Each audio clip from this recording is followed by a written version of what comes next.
અભિગમ જીવનમાં કાર્ય માટે આપણે આપણા વ્યવસાયમાં જ્યાં પણ હોઈએ આપણા બધા માટે ભગવાને એક રાહ તો નક્કી કર્યો છે, પણ આપણા બધામાં આટલી શક્તિ મૂકેલી છે. આપણે ખાલી એને એક્સપ્લોર નથી કરી. લગભગ 69 વર્ષની ઉંમરે આપણા માનનીય પ્રધાનમંત્રી શ્રી કેટલો પુરુષાર્થ કરે છે આપણે જોઈએ છે ને? હા કે ના? આપણા દરેકમાં આટલી શક્તિ મૂકેલી છે. જો તમે અભિગમ કામ પ્રત્યે રાખો તો આ શક્તિ જાગૃત થાય છે. એ ઉત્સાહ અંદરથી આવે છે. એટલી તાકાત ભગવાને દરેકના મન અને આત્મામાં મૂકેલી જ છે. પણ અભિગમ સવારથી એવું હોય, મારાથી નહીં થાય, મને નહીં ફાવે, મને તો આ ગમતું જ નથી, મારાથી થઈ જ ના શકે, મારું કામ જ નહીં, તો બધું આખી જિંદગી ડચકારામાં જ પૂરી થઈ જશે. If you decide, you can. Do you agree with me?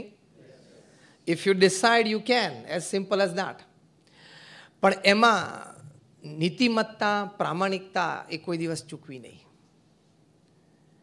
સિદ્ધાંત અને મૂલ્યો કોઈ દિવસ ચૂકવા નહીં.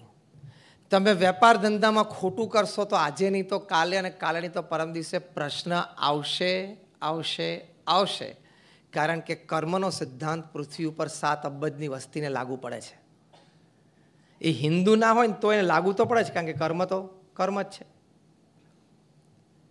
ખોટું કર્યું હશે ને એનું ચૂકવણી કરવી જ પડશે. Because the world is round, it has no corners, so it does not have the place to keep your wrongs. પૃથ્વી ગોળ છે, એને કોઈ ખૂણો નથી, એટલે તમારું કરેલું ખોટું કામ ક્યાંય રાખવા માટે, સંઘરવા માટે એની પાસે જગ્યા નથી. પ્રમુખ સ્વામી મહારાજ આ વાત બહુ દેશી ભાષામાં, એમની ગામઠી ભાષામાં અને ગામઠી દ્રષ્ટાંતથી પોતે સમજાવતા, પણ બહુ પ્રિન્સિપલ ઇટ ઇઝ પરફેક્ટ. પ્રમુખ સ્વામી મહારાજ કહેતા કે તમે ગામડામાં કૂવામાં ડૂબકી મારો અને કૂવામાં નીચે જઈને તમે સંડાસ કરો તો તમે ઉપર આવો ને પહેલાં તમારું પોત ઉપર પ્રકાશી જાય, લોકોને ખબર પડે કે તમે નીચે જઈને શું કર્યું છે.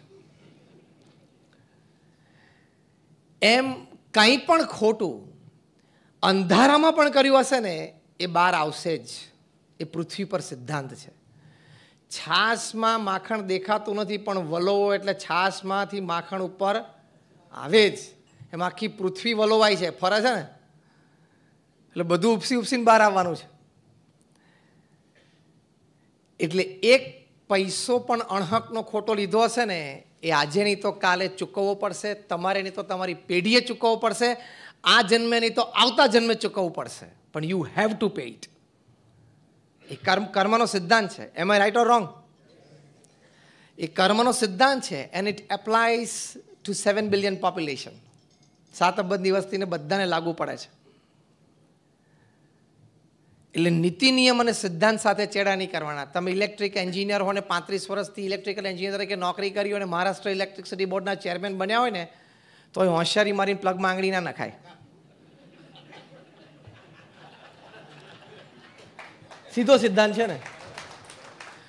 તમે આમ પ્લગની સામે બેઠા હોય કોલર ઊંચા કરો કે I am electrical engineer, you know, from a very renowned college and I am since 35 years I am an engineer, I am chairman of the Maharashtra electricity board. અને એ પ્લગને કહો મારી આંગળી છે, ધ્યાન રાખજે, ચેરમેનની આંગળી છે અને હું અંદર પ્લગમાં નાખું છું. શું થાય ચેરમેનની? ચેરમેનને શું થાય? ચોંટી જાય, મરી જાય. કારણ કે ઇલેક્ટ્રિસિટી તમારા પદ, પ્રતિષ્ઠા અને પ્રભાવને ઓળખતી નથી. એમ સિદ્ધાંત, નીતિ નિયમ, પ્રામાણિકતા અને એથિક્સ, નોર્મ્સ એ તમારા પદ, પ્રતિષ્ઠા અને પ્રભાવને ઓળખતા નથી. તમે ગમે તે હો, ગમે ત્યાં હો, આજે નહીં તો કાલે ચૂકવવું પડે જ. સુપ્રીમ કોર્ટે આજે કહી દીધું કે હજી 4 દિવસ.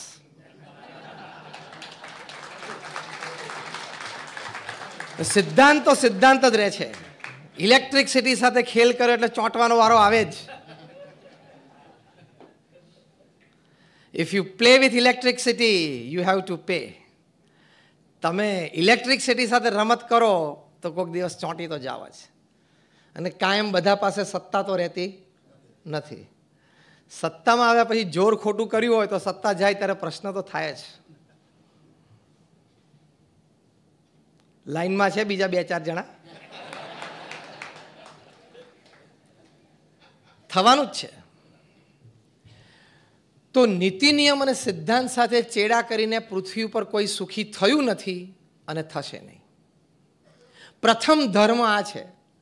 દુનિયાનો કોઈ પણ ધર્મ લો, તમે જૈન ધર્મ છે, હું સ્વામિનારાયણ ધર્મમાં છું, હિન્દુ સંપ્રદાયના કોઈ પણ ફાંટા લો, ઇતર ધર્મ પણ કોઈ પણ લો, એમાં પ્રથમ અગત્યની તો વાત આ છે ને કે નીતિ નિયમ સિદ્ધાંત પ્રામાણિકતા અને નૈતિકતા કોઈ દિવસ ચૂકવી નહીં. એ તો પ્રથમ મનુષ્ય ધર્મ છે ને. તો that should be the first attitude towards life. Delhi Akshardham 2005માં શરૂ થયું. 2019 આજ સુધી અમારે પર ડે ફૂટફોલ આવી 17,000 જણા, રોજ 17,000 જણાની એવરેજ આવી. thousands of people, they have changed their lives for the better. હજારો લોકોના વ્યસનો છૂટ્યા, હજારો લોકોને નીતિ નિયમ સિદ્ધાંતની પ્રતિજ્ઞાઓ લીધી, હજારો પરિવારમાં વિખવાદ નીકળી ગયા, હજારો પતિ પત્ની વચ્ચેના ડિવોર્સ કેસીસ હતા અક્ષરધામના લીધે મટી ગયા. ખૂબ થયું. એટલો બધો અક્ષરધામનો પ્રભાવ છે. 2006નો એક તમને કેસ કહું. 2006ની સાલમાં અમે એક જનરલ વિઝિટર્સ બુક રાખીએ છીએ. એમાં કોઈ પણ વ્યક્તિ પ્રેમથી લખી શકે, કોઈ સુધારો સૂચવવો હોય તો એ પણ લખી શકે, એટલે ઓપન ટુ ઓલ. અને ઘણી વખત તમને કોમન મેન પાસેથી બહુ સારા વિચારો મળતા હોય છે. એક વ્યક્તિએ લખેલું, હું એઝ ઇટ ઇઝ એના શબ્દ બોલું છું कि मैं एक बहुत छोटा सा व्यक्ति हूँ, मेरी उम्र 50 साल की है, मैं हरियाणा के एक छोटे से गांव में रहता हूँ. मेरा व्यवसाय ये है कि मैं घर घर जाके दूध बांटता हूँ.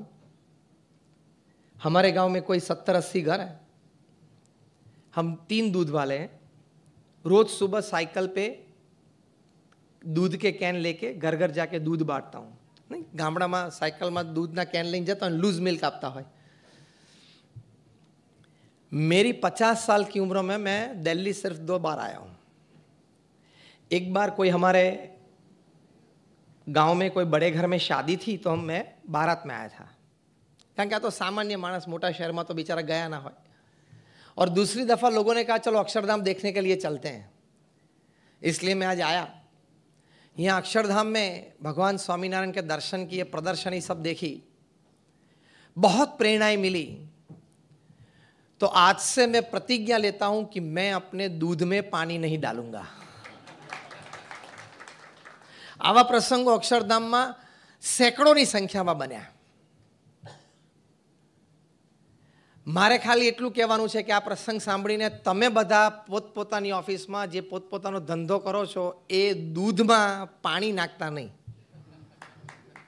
જે તમારું દૂધ હોય એમાં તમે પાણી નાખતા નહીં. કારણ કે જીવનના અંત સમયે તમે છાતી ઉપર હાથ મૂકીને એટલું તો કહી શકવા જોઈએ ને પોતાની જાતને કે મેં કોઈને છેતર્યા નથી, મેં કોઈનું ખોટું નથી કર્યું, મેં કોઈનું ખોટું લીધું નથી. એટલો સંતોષ તો જીવનમાં હોવો જોઈએ કે નહીં?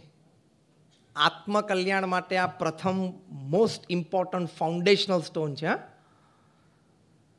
અને તમને રાત્રે અંધારા આવે કે આ ખોટું કર્યું, પેલું લીધું ને પેલું આ કર્યું, તો એ જીવન જીવવાનો હેતુ જ નથી.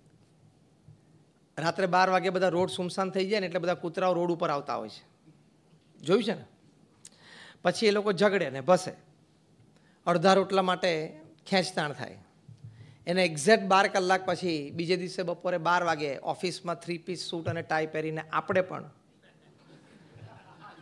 એ બિચારા અડધા ટુકડા માટે ઝઘડીએ. આપણે કદાચ અડધા ફ્લેટ 1.5 BHK હોય, 2.5 એની માટે ઝઘડીએ, પણ વૃત્તિ તો સરખી જ થઈ, એ પશુ વૃત્તિ જ થઈ. આપણા હકનું નથી ને એની સામે થૂકવાનું પણ નહીં, એ એટીટ્યુડ રાખવાનો, તો ગર્વથી જીવન જીવ્યા કહેવાય.